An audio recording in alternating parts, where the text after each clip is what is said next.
China's 2 centuries of decline, its period of national humiliation, might be the most dramatic, tragic, shocking stretch in human history, encompassing drug running, invasions, warlords, foreign bullying, calamitous economic experimentation, all ending in societal chaos and collapse. Here's a fact that helps make the point. Over 1 century, from roughly the US Civil War through the US moon landing, China had 3 episodes that resulted in at least 20 million people dying. Even on a proportional basis, 1 such episode a century is more than most countries will experience. China had 3. While China suffered mightily under its own decisions, actions, policies, foreigners played a huge role in China's fall as well, which explains why Chinese nationalism runs so high. The following video provides you with 300 years of history in 5 fast minutes. Time you want to spend if you want to understand China and why incidents like the recent backlash against the NBA happened.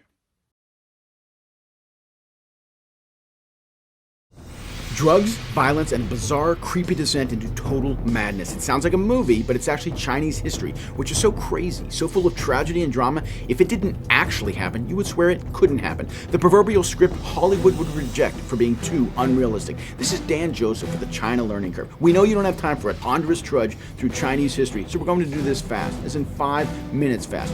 All the highlights about China that you really should know in 5 minutes. Let's begin. It all started a long time ago with an emperor, some clay soldiers, and a really big wall. Just kidding. We're fast, but 2,000 years in 5 minutes, nobody's that fast. So let's start with these guys. Tribes from the north who weren't actually Han Chinese conquered China, out with the Ming and in with the Qing. They were called Manchus, like the mustache, although they were more famous for their hair, which they forced Chinese men to wear as a sign of loyalty. Although the hair was new, the Qing kept most of the policies and traditions of the Ming, including this one: no foreigners allowed.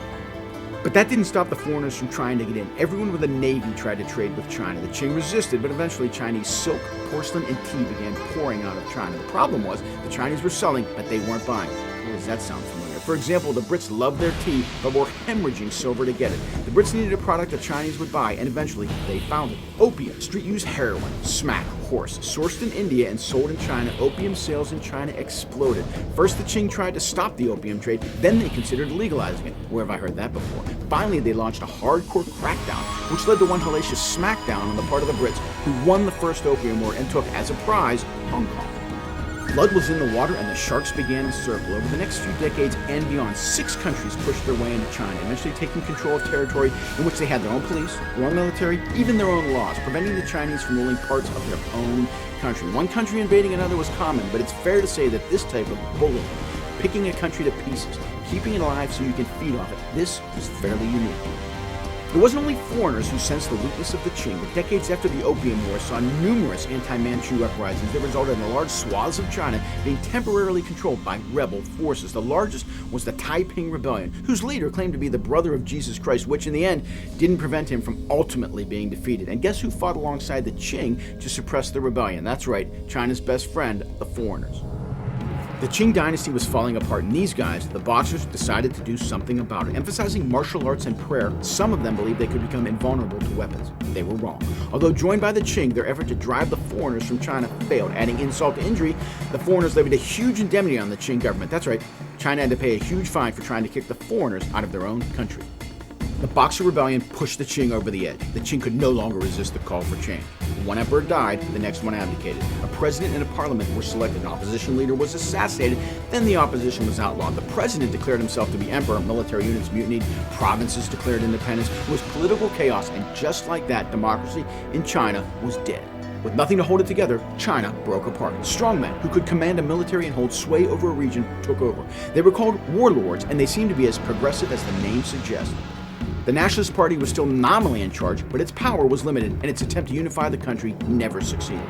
Divided and disorganized, China was at its weakest. After years of expanding its sphere in China, in 1938 the Rising Sun launched an all-out invasion. Eventually Japan occupied and controlled much of China in what would be the largest theater of war in the Pacific portion of World War II. The death toll was immense, with most dying in battle, but many due to wartime atrocities.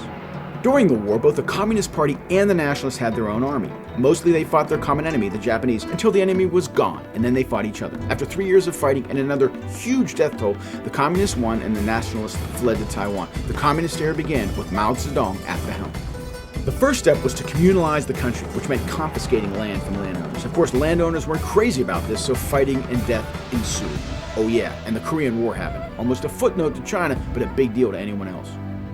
Then Mao had an idea. He would mobilize the masses to industrialize China at hyperspeed. All peasants would build small backyard furnaces to make steel, even melting down farm implements to build the furnaces. It was a creative idea, thinking outside the box. Unfortunately, it made no technical or economic sense. The steel produced was useless, and because people had neither the time nor the tools to actually farm, what Mao called the Great Leap Forward became the Great Chinese Famine. It was an absolute catastrophe.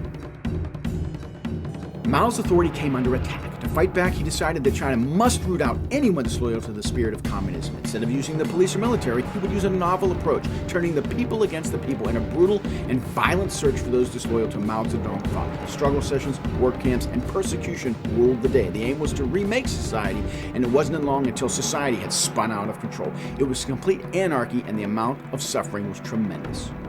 An unbelievably tragic series of events. Looking at what China endured, taking it all in at once, it does seem absurd, unbearable, and virtually unmatched in history. If we went back further, 500 years or more, we would see China as a great power, but that isn't China's most recent history, and it is the most recent history that has the greater impact on the present. From the wreckage of China's fall would come a new leader, with a new plan and a new path for China.